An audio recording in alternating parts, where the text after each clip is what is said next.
ॐ पार्थाय प्रतिबोधितां भगवता नारायणेन स्वयं व्यासेन ग्रथितां पुराणमुनिना मध्ये महाभारतम् अद्वैतामृतवर्षिणीं भगवतीम् अष्टादशाध्यायिनीम् अम्बो त्वाम् अनुसन्दधामि भगवद्गीते भवद्वेषिणीं वसुदेवसुतं देवं कंसचानूरमर्दनं देवकी परमानन्दं कृष्णं वन्दे जगद्गुरुं यं ब्रह्मा वरुणेन्द्र रुद्रमरुतः स्तन्वन्ति दिव्यैस्तवैर् वेदैः साङ्गपदक्रमोपनिषदैर्गायन्ति यं सामगाः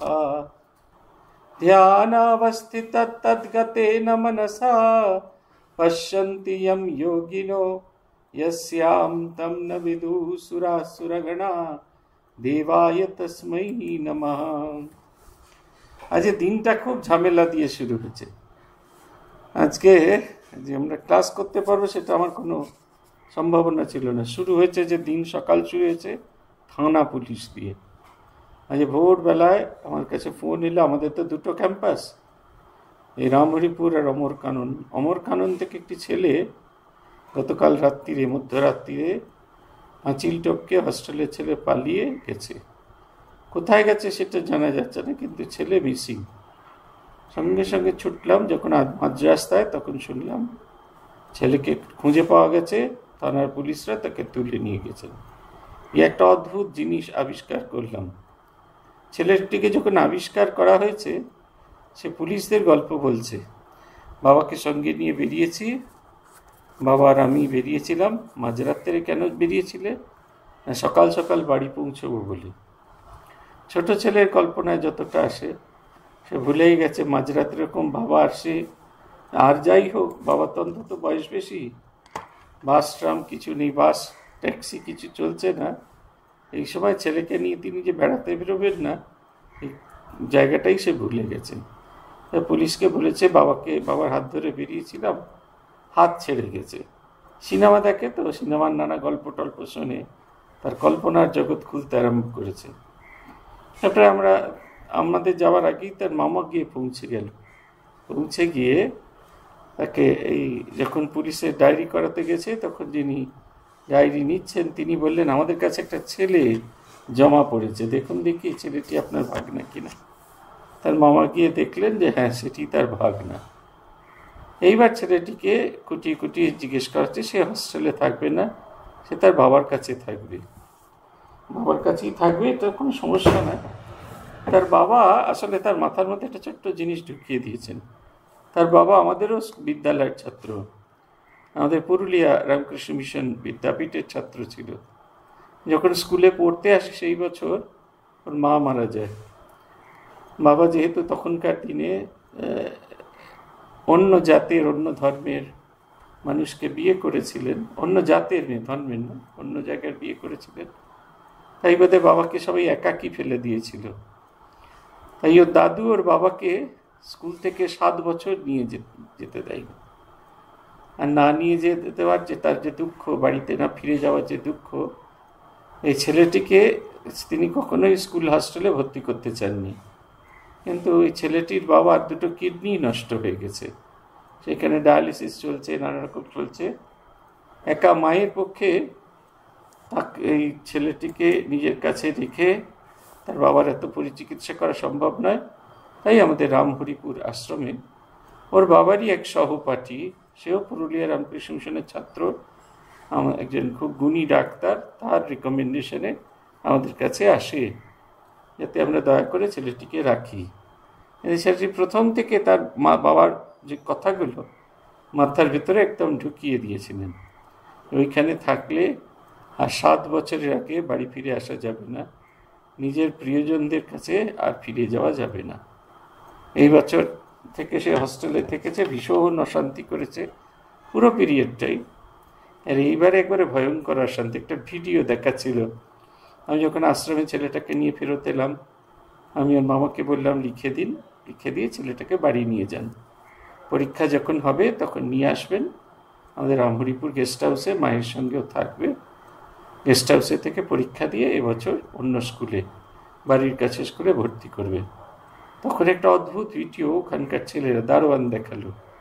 ভিডিওটা হলো এই, ছেলেটাকে তার মামা গাড়িতে করে নিয়ে এসেছে, এই ছোট গাড়ি, যখনই বাঁ দিকের দরজা খুলে তাকে বার করতে চাইছে, সে টুক করে ঘুরে ডান দিকের দরজার কাছে চলে আসছে। যখন ডান দিকের দরজা খুলে বার করতে চাইছে তখন বাঁ দিকে চলে যাচ্ছে। দুদিকে দরজা খুললে দুটো মাঝখানে, দুটো সিটের মাঝখান দিয়ে ফ্রন্ট সিটে গিয়ে বসছে। লিটারালি ছেলেটাকে টেনে হিচড়ে দরজা থেকে বার করা হচ্ছে। এর পুলিশ বলছিলেন যে, পুলিশের সাজেশন দিলেন আমাদেরকে যে ছেলেটা একটু শিশুরোগ্য, মনোরোগ বিশেষজ্ঞের সঙ্গে দেখা করা উচিত। এত গল্প আপনাদের বলছি তার কারণ আর কিছু নয়। বিগত দিন আমরা আলোচনা করছিলাম অদেশ কালে যদ্দানম অপাত্রেভ্যশ্চ দীয়তে অসৎকৃতম অবজ্ঞাতম তত্তাস তামস মুদারিতম। এই যে ছাত্রটিকে তার বাবা হাসপাতালে ভর্তি করে, এই আমাদের বিদ্যালয়ে ভর্তি করেছেন, রামকৃষ্ণ মিশনের বিদ্যালয়ে। তিনিও রামকৃষ্ণ মিশনের বিদ্যালয়ের ছাত্র। রামকৃষ্ণ মিশন বিদ্যালয়ে পড়লে কীরকম ছাত্র ভালো হয় সেটা সম্পর্কে তিনি অবহিত আছেন, কিন্তু তার ছেলেটা তার মতো অভিজ্ঞতা হোক এটা তিনি চান না। তিনি একেবারে কোনোভাবেই তার ছেলে, কেন তার বাবা এই কাজটি করেছিলেন এ বোঝার মতো ক্ষমতা তার ছিল না, এমনকি বড় হওয়ার পরেও ক্ষমতা ছিল না। তার ছেলে যেন তার মতো কষ্ট না পায়, বাবা মাকে ছেড়ে যাওয়ার কষ্ট না পায়, তাই তাকে কোনোদিন স্কুল হস্টেলে রাখার ব্যবস্থা করেননি। খানিকটা বাধ্য হয়ে করেছেন, কিন্তু একটা বিষ হতে দিয়েছেন।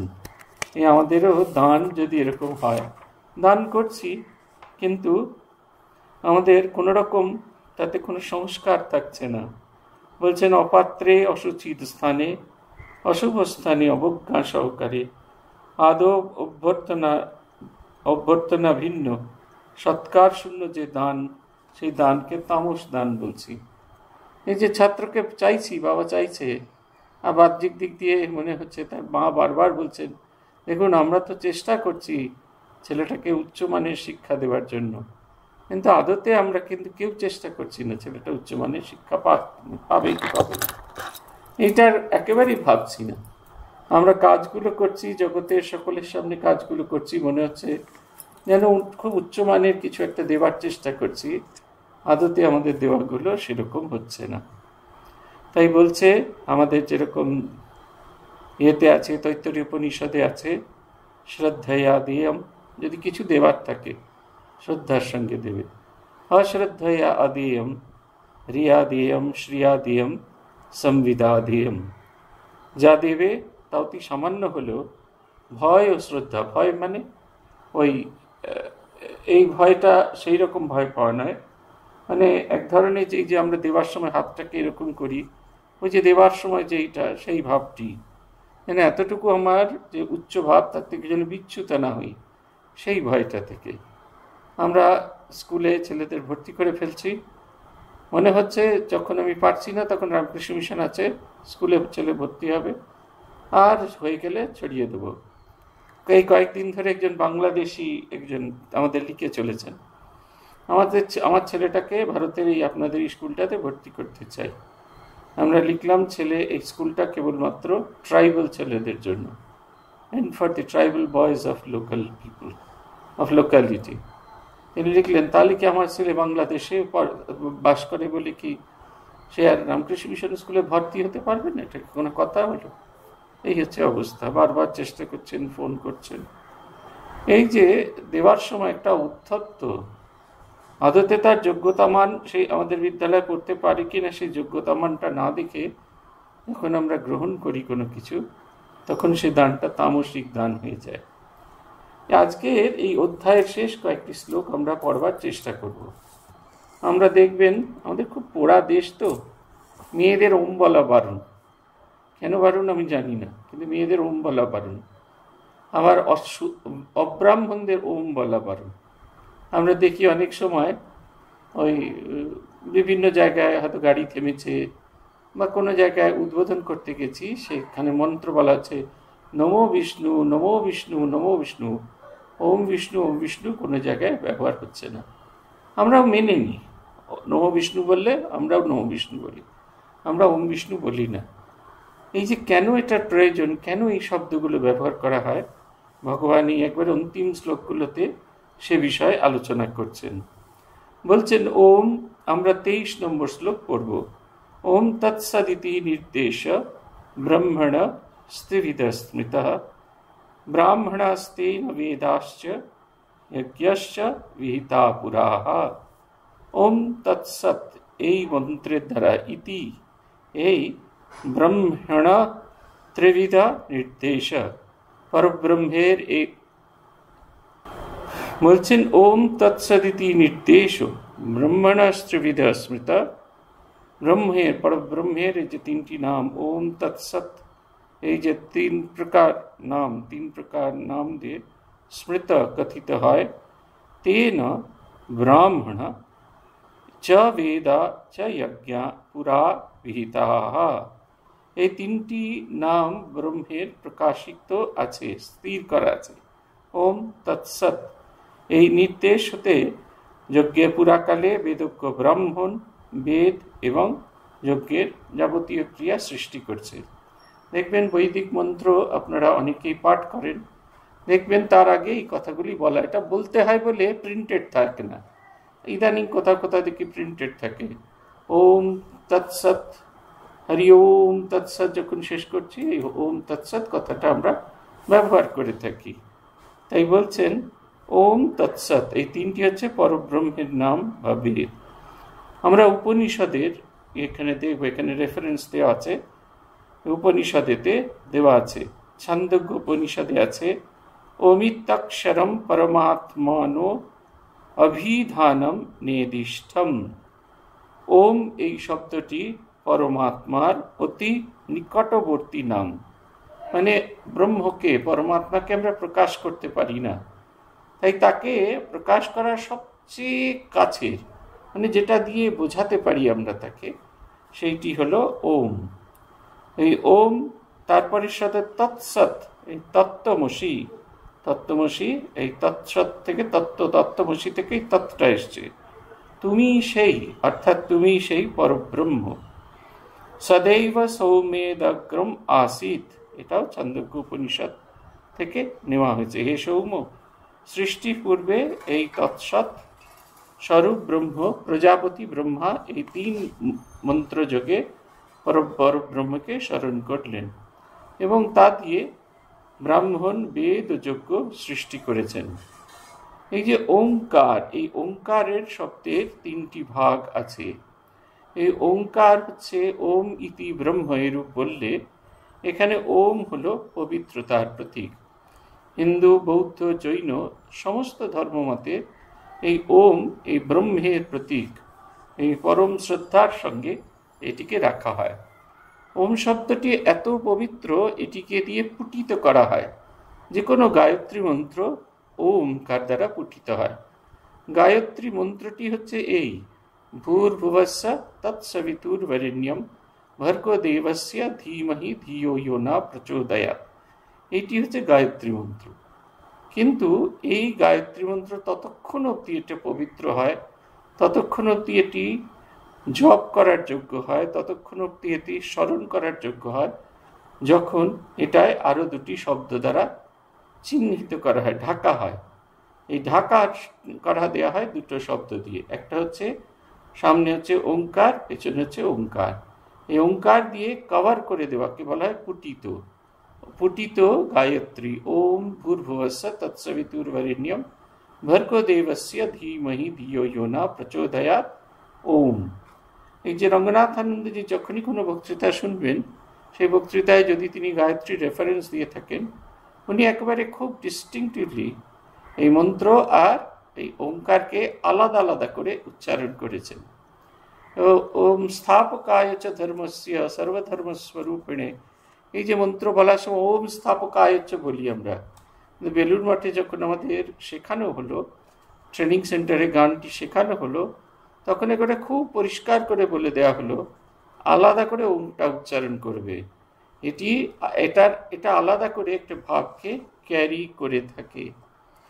এই শব্দ ওম মানে ওম ইতি, এটা তিনটে শব্দ দিয়ে হয়, তিনটি অক্ষর দিয়ে হচ্ছে, অ, উ আর ম।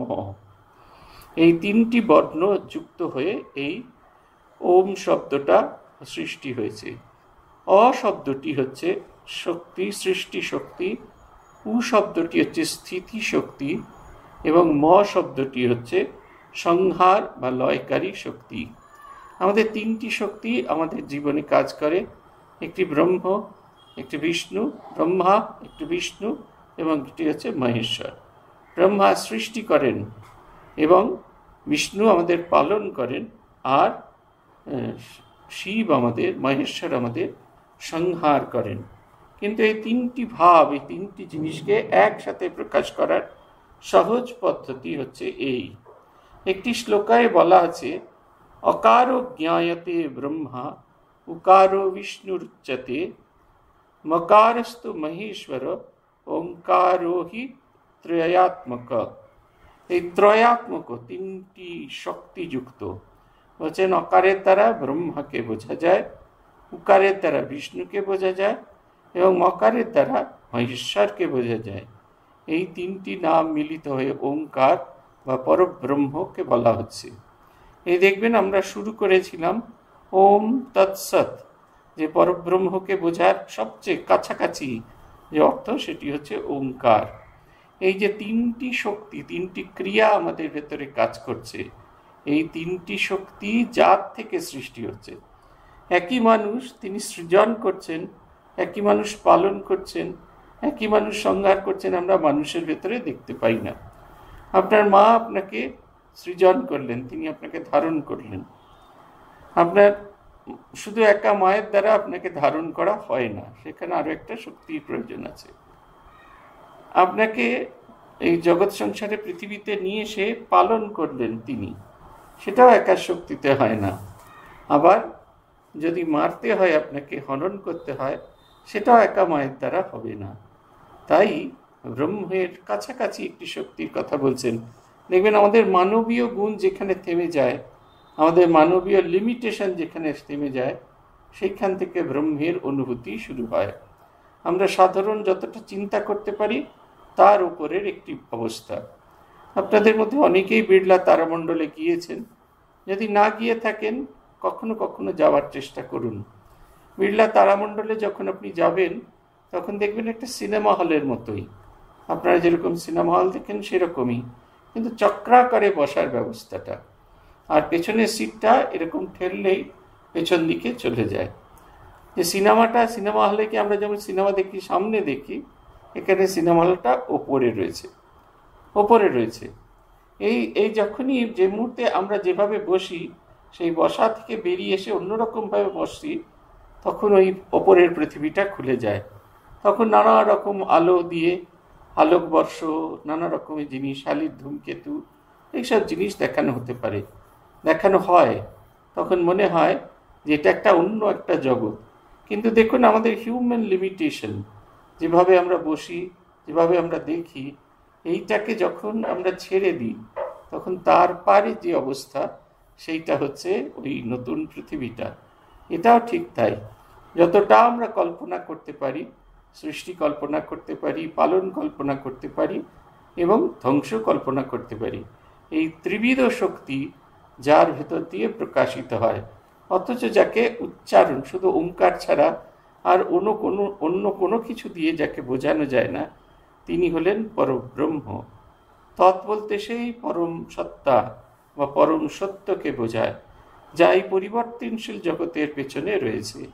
এই যে জগৎ পরিবর্তিত হচ্ছে, এই যে তৎ, তিনি আমাদের যে পালন করছেন, ওম তৎসৎ ইতি, এই যে যাবতীয় কিছু এই পরিবর্তনশীল জগৎ করছি, এই জগতের পেছনে যে শক্তি কাজ করছে সেইটাকে বলি, আর সেই সত্তাকে আমরা সৎ বলে মনে করি। ইন্দ্রিয় গ্রাহ্য বস্তু এ ব্রহ্ম নয়, এটি হচ্ছে পরম সত্য। সৎ বলতে পরম সত্যকে বোঝায়, যিনি নিত্য, যিনি অপরিবর্তনশীল। সত্যস্য সত্যম, সত্যেরও সত্য, অর্থাৎ ব্রহ্ম সর্বশ্রেষ্ঠ বা পরম সত্য। অতএব তৎসৎ হল ব্রহ্মের বাচক শব্দ। যিনি নির্গুণ পরব্রহ্ম, আবার সগুণ ঈশ্বর। এই পরব্রহ্মকে পুরাকালে ব্রাহ্মণ অর্থাৎ জ্ঞানী, বেদজ্ঞ, ধার্মিক ব্যক্তিরা বেদসমূহ এবং যজ্ঞাদিতে আবির্ভূত হয়েছিল। এই দেখবেন আমাদের এরপরে যখন আপনাদের বলবে যে নারীরা ওঙ্কার উচ্চারণ করতে পারবেন না, কখনো শুনবেন না, ওঙ্কার উচ্চারণ করবেন। আমি তো যখন ছোট ছিলাম তখন দেখেছি এই নমো বিষ্ণু বললে আমি জোর করে ওম বিষ্ণু বলতাম। কেউ বারণ করেনি আমাকে, কারণ কেউ বলবেও না। আমি যেহেতু ব্রাহ্মণ পরিবার থেকে এসেছি, আমার পৈতে আছে, সব আছে, তাই আমাকে কেউ বারণ করবে না, কিন্তু আমি জোর করে বলতাম, সবাইকে উৎসাহিত করতাম, ওঙ্কার বলো, ওঙ্কার বলো, ওঙ্কার বলো। পুরোহিত মশাইকে বারবার করে প্ররোচিত করার চেষ্টা করতাম, নমো বিষ্ণু এইসব বলবেন না, সবাই এর ওঙ্কারে বলবার অধিকার আছে। আমি তো বরাবরের পাকা, সেই কারণে এই ওঙ্কার উচ্চারণ করা আমাদের সবার অধিকার আছে। কারণ ওম হচ্ছে সেই পরব্রহ্মের প্রতীক, যাকে উচ্চারণ না করলে কোনো জিনিস শুদ্ধ হয় না। বলছেন গায়ত্রী তখনই শক্তিশালী হয় যখন পরব্রহ্মের দ্যোতক এই ওঙ্কার দ্বারা সেটি পঠিত হয়। বলছেন তস্মাৎ ওম ইত্যদ্যুরাহৃতঃ যজ্ঞদান তপক্রিয়া প্রবর্তন্তে বিধানোক্তা সততম ব্রহ্মবাদিনম। তস্মাৎ সেই জন্য, ওম ইতি উদাহৃত্য এই ওম মন্ত্র উচ্চারণ করে, ব্রহ্মবাদিনম ব্রহ্মবাদীগণ, বিধান উক্তা শাস্ত্রজ্ঞ যজ্ঞ দান তপক্রিয়া যজ্ঞ দান তপক্রিয়া সততম প্রবর্তন্তে, এই যাবতীয় কিছু শুরু করার আগে এই ওম উচ্চারণ করা হয়। বলছেন ওম এত পবিত্র শব্দ, যে কোনো কিছু করার আগে এই ওম শব্দটা ব্যবহার করা যায়। আমার মনে আছে আমরা যখন পুজো শিখতে গেলাম, তখন কালী পুজো শিখতে গেলাম, তখন পূজনীয় সুকুমার মহারাজ একটা কথা বলেছিলেন, বৈদিক পূজা এবং তান্ত্রিক পূজার মধ্যে মেজর একটা ফারাক আছে। বৈদিক পূজা প্রার্থনা প্রধান পূজা, এবং সেখানে ওমটা উচ্চারণ করা বাধ্যতামূলক। আর তন্ত্র প্রধান পূজা হচ্ছে ন্যাস প্রধান পূজা, শুদ্ধিকরণ করে তার পূজা করা।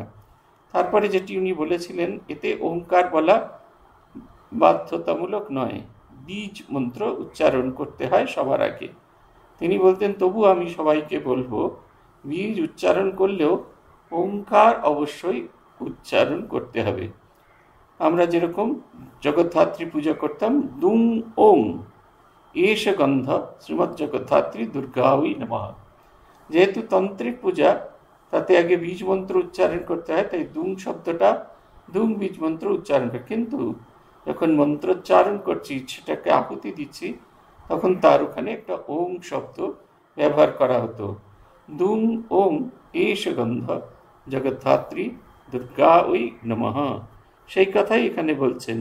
যজ্ঞ দান তপক্রিয়া, তপক্রিয়া কিরকম না, আপনার যে জপের মন্ত্র অবশ্যই তাতে ওঙ্কার থাকবে, এবং ওঙ্কার যদি না থাকে তাহলে সেটি হবে না। এই ইন্দ্রিয়াতীত অবস্থায় ওঙ্কার কেবলমাত্র 4টি অবস্থার কথা বোঝানো নেই, তাই যা কিছু করতে হয় সব কিছুর পেছনে এই ওঙ্কার শব্দটিকে আমাদের বারে বারে উচ্চারণ করতে হয়। তদিত্যন অভিসন্ধায় ফলম যজ্ঞম তপক্রিয়া দানক্রিয়াশ্চ বিবিধা ক্রিয়াতে মোক্ষ কাঙ্ক্ষিভি। তৎ ইতি, ওম তৎসৎ বলছে, এই তৎ ইতি, এই তৎ এই ব্রহ্মবাচক শব্দ উচ্চারণ করে মোক্ষ কাঙ্ক্ষিভি, এক আলাদা ধরনের সাধক, যারা মুমুক্ষু, যারা মুক্তি প্রার্থনা করছে, এই জগৎ সংসারের কোনো কিছু অন্য কিছু প্রার্থনা করছে না, যাদের একমাত্র প্রার্থনা, যাদের একমাত্র চিন্তা মোক্ষ কামনা। আমরা দেখব পরবর্তী অধ্যায় যখন যাব, এই সন্ন্যাস যোগ একেবারে অন্তিম যে অধ্যায়, আমরা অন্তিম অধ্যায় যখন মোক্ষ যোগে গিয়ে পৌঁছব, সেইখানের শুরু হচ্ছে এই যে সন্ন্যাস কথাটির অর্থ সেইখানে বলা হচ্ছে, সেইখানে এই কামনাটুকুও নেই। বলছেন এখানে ফলকাঙ্ক্ষাবি মুক্তি কামনা করছেন। দেবী দুর্গাকে সাধন করলে চতুর্বর্গ আমাদের সিদ্ধ হয়, ধর্ম, অর্থ, কাম, মোক্ষ। তার মানে আমরা একটা বেসিক একটা এর মধ্যে একটা বৃত্তের ভেতরে আটকে পড়েছি। আমরা ধর্ম, আমাদের জীবন ধর্মময় হবে, আমাদের জীবন ধর্ম, কামও আমাদের কাঙ্ক্ষিত বস্তু প্রাপ্তি হয়, অর্থ আমাদের সেই কাঙ্ক্ষিত বস্তু প্রাপ্তির জন্য অর্থ সেটি আমরা পাবো, এবং আখেরে সবার শেষে আমাদের মোক্ষ প্রাপ্তি হবে। মোক্ষ প্রাপ্তি মানে সেই জায়গাটা যেখানে আমি যেটা চাইছি সেই অবস্থাটাতে প্রাপ্ত হয়েছি। আমি বেরোতে যাব আমাদের হাজরার মোড়ে, সেখানে খুব ভালো ভাজে, সেখানে খুব ভালো কাটলেট তৈরি হয়, সেই কাটলেট খেতে যাব। তা সেইটা কাটলেটটা আমার উদ্দেশ্য আজকে খুব ভালো কাটলেট খাওয়া। আমার কাটলেট খেতেই হবে, কাটলেট না খেলে আমার জীবনটা ধন্য হচ্ছে। আমার ধর্ম এখন কি না কাটলেট খাওয়া। তার জন্য সেটা সংগ্রহ করার জন্য যেটি প্রয়োজন সেটি হচ্ছে অর্থ। তাড়াতাড়ি করে মানিব্যাগ থেকে অর্থ জোগাড় করলুম, অর্থ নিলুম, তারপরে ধর্ম, অর্থ, কামও। তারপরে আমাকে চিন্তা করতে হবে কোন জায়গায় গেলে ভালো জিনিসটা সবচেয়ে পাওয়া যাবে। হাজরায় তো অনেকগুলো দোকান আছে, তবে ঠিক হলো অমুক দোকানটি, সেই দোকানে যাব, সেইখান থেকে আমরা কিনব। আর তারপরে যখন সেখানে গিয়ে অর্ডার করলাম এবং তারপরে সেটি খাচ্ছি, তখন যখন খাওয়াটা হচ্ছে ভেতরে যে তৃপ্তি, সেটা হচ্ছে মোক্ষ। ঠিক একই জিনিস আমরা যখন সাধন জীবনের ক্ষেত্রে করি। ধর্ম অর্থে আমি উচ্চাতি মনুষ্যের চেয়ে উচ্চতর গুণেতে ভূষিত হচ্ছি। স্বামীজির কথায় আছেন, পশু ছিলেন, মানুষ হয়েছেন, দেবতা হবেন। ওই দৈবী গুণেতে আরূঢ় হচ্ছি এবং আমার ভেতরের যে ধর্মভাবটি সেটি বিকশিত হচ্ছে। আমি হিন্দু হতে পারি, আমি খ্রিস্টান হতে পারি, কিন্তু আমার ভেতরে যদি উচ্চ দৈবী গুণ না থাকে তাহলে কিন্তু হবে না। অর্থ, এবং সেটি পাওয়ার জন্য আমি চেষ্টা করে চলেছি। আমি সেটিকে ধর্ম, অর্থ, কাম, মোক্ষ, আগে কামও হওয়া উচিত, কামনা করছি এবং সেটিকে পাওয়ার জন্য যোগ্য হয়ে উঠছি। আমি চাইছি আমি স্কুলে ফার্স্ট হব, ক্লাসে ফার্স্ট হব, তার জন্য আমাকে সবকটা বিষয়, শুধু বাংলায় ভালো হলে হবে না, শুধু গণিতে ভালো হলে হবে না, বাংলা, ইংরেজি, অঙ্ক, জীবন বিজ্ঞান, প্রকৃতি বিজ্ঞান, ইতিহাস, ভূগোল, অতিরিক্ত বিষয় গণিত, সে সব কটা বিষয় আমাকে সমানভাবে ভালো হতে হবে। আমাকে সেই অবস্থায় পৌঁছতে গেলে সমান রকমের ভালো হতে হবে। তারপরে আমি যে কামনা করছি এবং তার চেয়ে পাওয়ার চেষ্টা করছি, অবশেষে যখন রেজাল্ট বেরোবে তখন দাঁড়িয়ে বিজ্ঞাপনে দাঁড়াবো। ঠিক সেই রকম এইখানে ফলকাঙ্ক্ষা করছি। কি ফল না মুমুক্ষু, মুক্তি জগতের কোনো কিছুর মধ্যে নেই। ফলম অভিসন্ধান না করে বলছে, যারা মোক্ষ কামনা করেন তারা ফলাকাঙ্ক্ষা ত্যাগ করেন। ফলের কিছু আশা করা চলবে না। আমার কিছু চাই না, আমি শুধু মুক্তি চাই। ভালো ফল, ভালো রেখো, উজ্জ্বল জীবন যাপন করো, একটা সৎ পথ চলুক, আমার পথের ভেতরে কোনো বাধা আসবে না, একবারে নির্দ্বিধায় আমি এগিয়ে যেতে পারি, সব কিচ্ছু চাইছি না। আমার একটাই ইচ্ছে, এই যে জন্ম মৃত্যুর এই যে চক্র, এই চক্র থেকে আমি বেরিয়ে যেতে চাই। তাই তারা বিবিধা যজ্ঞ, তপক্রিয়া, দান ক্রিয়া ক্রয় করে। বলছেন যারা মোক্ষ কামনা করেন, যারা ফলাকাঙ্ক্ষা ত্যাগ করে তৎ এই ব্রহ্মবাচক শব্দ উচ্চারণ করে, তারা বিবিধ যজ্ঞ, তপস্যা এবং দান এইগুলি করে।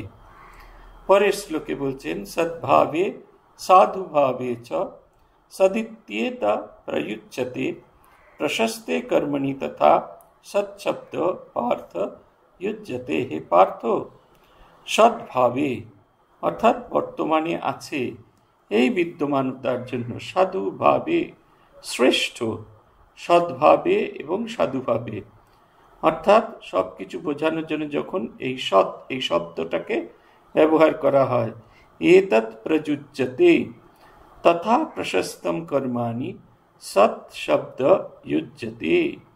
অর্থাৎ হে পার্থ, সদ্ভাব ও সাধুভাবে অর্থাৎ কোনো বস্তুর অস্তিত্ব ও শ্রেষ্ঠত্ব নির্দেশের জন্য যখন সৎ শব্দটি ব্যবহার করা হয়, ওম তৎ সৎ, এই সৎ শব্দটি ব্যবহার হচ্ছে কি জন্য না, যে কাজটি হচ্ছে সেটা সদ্ভাবে হচ্ছে এবং সাধুভাবে, তার ভিতরে কোনো রকম খারাপ কিছু নেই। যখন এটি হয় তখন সেই রূপ মঙ্গলজনক কর্মে সৎ শব্দটি ব্যবহার করা যায়। শ্রুতি বলছেন সদেব সৌমদমগ্র আসিত। সৎ অর্থাৎ এই শব্দের দ্বারা ব্রহ্মের নাম গৃহীত হচ্ছে। সৎ শব্দের দ্বারা সৎকর্ম, সদ্বিচার, সৎচিন্তা, শুভ চেতনা ইত্যাদি বোঝায়। অর্থাৎ আপনাকে যদি কেউ প্রশ্ন করে কেন তুমি ওম তৎসৎ বলবে, ওমও বলবে, তৎসৎ বলবে, তখন এই কথাগুলো নিজের মাথার মধ্যে ঢুকিয়ে রাখতে হবে। যদি সব ভুলে যান তাহলে তিনটি জিনিস মনে রাখবেন। ওমকার হচ্ছে ব্রহ্মের প্রতীক। ব্রহ্মকে যতভাবে আমি ব্যক্ত করতে পারি তার সবচেয়ে কাছাকাছি অবস্থাটা হচ্ছে ওঙ্কার, এবং তৎ হচ্ছে সেই তাঁর প্রতীক, সেই ব্রহ্মের প্রতীক, যার দ্বারা আমি সেই মোক্ষকাঙ্ক্ষী হয়ে কোনো রকম ফলাকাঙ্ক্ষা করছি না। এবং সৎ হচ্ছে এই প্রকাশ, ঈশ্বরের প্রকাশ, এখানে সদ্ভাবে সাধুভাবে সবটি হচ্ছে। এই শেষ হচ্ছে এই শ্লোক দিয়ে, যজ্ঞে তপসি দানে চ স্থিতি সদিতি চোচ্যতে কর্ম চৈব তদর্থীয়ম সদিত্যেত বাভিধীয়তে। যজ্ঞে অর্থাৎ যজ্ঞে, তপসি তপস্যায়, দানে চ এবং দানে, স্থিতি সৎ ইতি একনিষ্ঠ হয়ে, যিনি সৎ এই শব্দ উচ্চারণ কথিত হয়, এবং চ তৎ অর্থে এবং তৎ অর্থে ভগবত উদ্দেশ্যে কর্ম করেন, তখন সৎ ইতি এব অভিধীয়তে। যজ্ঞ, তপস্যা, দানরূপ সমস্ত কর্ম একনিষ্ঠতায় সৎ শব্দের দ্বারা অভিহিত হয়, এবং তৎ অধীয় কর্ম, তদর্থীয় কর্ম, পরমেশ্বরের প্রীত্যার্থে উৎপাদন কর্ম সৎ উচ্চারণ করা হয়। অর্থাৎ যা কিছু কর্ম করছি ঈশ্বরের প্রীত্যার্থে আমি যখন করছি তখন এই তোম তৎসৎ এই কথাটা উচ্চারণ করা যায়। আমি যা কিছু ভালো কর্ম করছি, ওম তৎসৎ ইতি নির্দেশ, আমি যা কিছু ভালো কাজ করছি সেটি যখন তাতে কোনো ফলের আকাঙ্ক্ষা করছি না, এবং ফল ভিন্ন, শুধু মুক্তি চাইছি, এই যে জন্ম মৃত্যুর চক্র, এর বাইরে গিয়ে এর পারে যাওয়ার চেষ্টা করছি, এইটি যখন আমরা করছি তখন আমাদের এই উচ্চারণ, এই শব্দগুলিকে উচ্চারণ করা হয়। এই শব্দগুলিকে বলা হচ্ছে সাংকেতিক শব্দ। এই শব্দগুলি কেন সাংকেতিক? কারণ এই যারা এই যে জানবেন, যারা এটি জানবেন, আমাদের যখন সন্ন্যাস হয় তখন একটি কথা বলা হয়। কথাটি কি? একটি শব্দ ব্যবহার করা হচ্ছে যোগপট্ট। এরা সবাই এই শব্দটা ব্যবহার করবেন না, একমাত্র সাধুকেই জিজ্ঞাসা করবেন, অথবা কোনো সম্প্রদায়, সন্ন্যাসী সম্প্রদায় আরেক সম্প্রদায়কে জিজ্ঞাসা করবেন, বলবেন আপনার যোগপট্ট বাতাই, আপনার যোগপট্ট বলুন। যোগপট্ট কি? আমার পুরো নাম স্বামী স্তবপ্রিয়ানন্দ পুরী, যেটা তিনটি জিনিসকে বলবে। আমার নামের ভেতরে সৌন্দর্য কি আছে, আমার নাম অর্থ কোথায়, আর আমি স্বামীযুক্ত, এবং শেষকালটি হচ্ছে আমি কোন সম্প্রদায়ের সন্ন্যাসী, যেটি শোনা মাত্র আমি বুঝতে পারবো আমি কোন সম্প্রদায়ের সন্ন্যাসী। এটা কিন্তু সকলে বুঝতে পারবে না, সকলে এটির অর্থ অনুধাবন করা সম্ভব নয়। ঠিক সেই রকম যারা সাধক, যারা সমস্ত ফল আকাঙ্ক্ষাকে দূরে ফেলে রেখে দিয়ে শুধুমাত্র ঈশ্বরের জন্য এগিয়ে চলেছেন, তাদের ক্ষেত্রে এই ওম তৎসৎ এই শব্দটি উচ্চারণ মাধ্যমে একজন আরেকজনের কাছে তার মনের ভাবটিকে প্রকাশ করবেন। আমি যখন কোনো যজ্ঞের করছি, যারা উপস্থিত আছেন তারা যেন আমার এই শব্দ উচ্চারণের মধ্যে দিয়ে আমার মনের ভাবটিকে বুঝে উঠতে পারেন। আমাদের এই অধ্যায়টি শেষ হবে আরেকটি শ্লোক দিয়ে। সেখানে বলছেন অশ্রদ্ধয়া হুতম দত্তম তপস্তপ্তম কৃতং চ যৎ অসীদত্যুচ্যতে পার্থ ন চ তৎ প্রেত্য নো ইহ।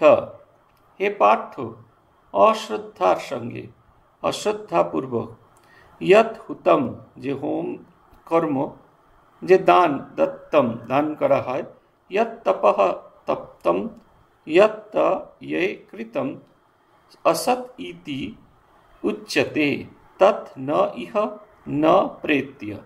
হে পার্থ, আমরা যা কিছু করি না কেন, যজ্ঞ, দান, তপস্যা, অন্যান্য যা কিছু করি না কেন, সমস্ত কিছুই যদি অশ্রদ্ধাপূর্বক আমরা অনুষ্ঠান করি। অশ্রদ্ধা কখন হয়? যখন আমরা বিশ্বাস করি না এই যে কাজটি করছি এটা মুক্তির পথে এগিয়ে যেতে পারি না। সেদিনকে শুনছিলাম একজন আমাদের আচার্য, বর্তমানে তিনি গুরু, তিনি এই কথাটি বলছিলেন, মানুষ যতক্ষণ না পর্যন্ত বুঝতে পারছে সে ওই যে মন্ত্রটি পেয়েছে, এই মন্ত্রটি তার মুক্তির কথার দিকে এগিয়ে, মুক্তির দিকে এগিয়ে যাচ্ছে, ততক্ষণ সে এইটিকে ভালোবাসতে পারবে না এবং এটা তার মুক্তির পথ হতে পারে না, তার মুক্তি পথটা খুলে দিতে পারে না। তিনি একটা ভারী সুন্দর উদাহরণ দিয়েছিলেন যে আমাদের বিভীষণ একটি লোককে একটা কাগজে কিছু লিখে তার খুঁটে বেঁধে দিলেন, বললেন তুমি এই কাগজটা খুঁটে বেঁধে সমুদ্র চলে যাও। সমুদ্রটা এখানে ভবনদী। বলছেন সেই সমুদ্র পেরিয়ে যাচ্ছিল, হঠাৎ করে তার মনে কৌতূহল হলো, কাগজে কি এমন লেখা আছে, এত শক্তি কোথায় যে আমাকে এরকমভাবে ওই জলের উপর দিয়ে গিয়ে নিয়ে যেতে সাহায্য করছে। তখন সে দেখলো যে কাগজে খুঁটের ভেতরে রাম নাম লেখা আছে। তার মনে হতে থাকলে এই সামান্য জিনিস, এটা আমাকে ভবনদী পাড়িয়ে যেতে হবে, না না, এর দ্বারা কিচ্ছু হয় না, এর দ্বারা কখনোই কিছু হতে পারে না। এবং যে মুহূর্তে তার মনে হলো, সে মুহূর্তে সে ডুবে গেল। অথচ সে কিন্তু বিধিপূর্বক বিভীষণের কাছ থেকে ওই নামটি গ্রহণ করেছে, খুঁটে বেঁধেছে, এগিয়েও গিয়েছে অর্ধেক পথ, কিন্তু সে ওপারে পৌঁছতে পারল না। ঠিক সেই রকম আমরা যা কিছু কর্ম করি না কেন, তার ভিতরে যদি আমাদের শ্রদ্ধা, তার মধ্যে আমাদের যদি ভক্তি না থাকে, তাহলে কিন্তু কোনো কিচ্ছু হয় না। সে আপনার রান্নাঘর, সে আপনার অফিস, সে আপনার সাধন ভজন, সব ক্ষেত্রে একই রকম কথা। আমাদের কাজের ভিতরে যদি শ্রদ্ধা না থাকে, আমাদের কাজের ভিতরে যদি ভক্তি না থাকে, তাহলে যজ্ঞ, দান, তপস্যা যা কিছু করছি সমস্ত বৃথা হয়ে যায় এবং তার ফলে এই লোকে পরলোকে এই কোনো রকম কোনো শুভ ফল দান করে না। একজন সদ্য প্রয়াত হয়েছেন, খুব বিখ্যাত মানুষের একজন ভাই, তিনি সদ্য প্রয়াত হয়েছেন। তিনি একার চেষ্টায় অনেক কিছু করেছিলেন, বড় বাড়ি করেছিলেন, হস্টেল করেছিলেন, স্কুল কলেজের ছাত্রদের পড়ানোর ব্যবস্থা করেছিলেন, বিনা পয়সায় তাদের থাকার ব্যবস্থা করেছিলেন, তারপরে হোমিওপ্যাথিক চ্যারিটেবল ডিসপেন্সারি করেছিলেন, অ্যালোপ্যাথিক চ্যারিটেবল ডিসপেন্সারি, অনেক কিছু করেছিলেন।